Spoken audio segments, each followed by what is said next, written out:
Imagine what it's like to be caught in the wild.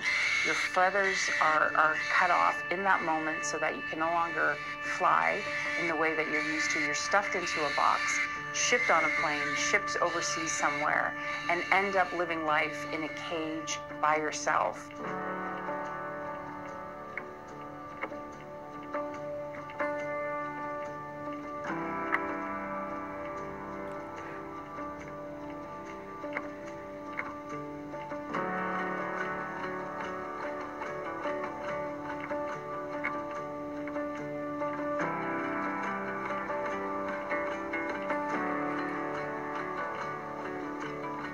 African grey parrots populations are under threat. They're currently classed as endangered from a conservation perspective. There's a whole range of different elements at play that are causing these declines, but ultimately it is illegal collection for the exotic pet trade that is of primary concern.